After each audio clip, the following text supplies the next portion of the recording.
સુખની ચરમસીમા કદી હોતી જ નથી. કોઈ વ્યક્તિ એમનો કે આજે બસ હવે હું ખૂબ સુખી છું, પણ દુઃખની ગરિમા કેટલી છે ને તેથી મને સમજાણી કે આપણો વાલો દીકરો આપણા વચ્ચેથી વયો જાય. પણ ત્યારે હું તમને કહું કે ઈશ્વર ઉપરની શ્રદ્ધા, એ ભગવાન જે કરશે સારું કરશે. અને બે વસ્તુ બની કે એક તો એ પૂજિત મારો જે દીકરો હતો એની યાદમાં આજે હું ટ્રસ્ટ જે ચલાવું છું છેલ્લા 30 વર્ષથી, કચરા વીણતા બાળકોથી માંડીને તેજસ્વી ગરીબ બાળકોને જ્ઞાન પ્રબોધિની પ્રોજેક્ટમાં દત્તક લઈને આજે મારા 300થી વધુ બાળકો ડૉક્ટર, એન્જિનિયર, ગરીબ બાળકોને મેં બનાવ્યા છે. રાજકોટમાં એક મોટું અમે કામ કરીએ છીએ. બીજી વસ્તુ એ બની કે ભગવાને બીજે જ વર્ષે મને દીકરો આપી દીધો અને આજે ઋષભ મારો દીકરો અમેરિકા છે.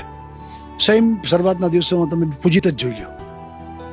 એટલે ભગવાનની ઉપરની શ્રદ્ધા અને એમ થાય કે જીવનમાં બાકી બધું સુખ નકામું છે. કુટુંબ, બાળકો, આપણે આ બધું વસ્તુ જ મહત્વની છે અને એ જ આપણા હાથમાં છે.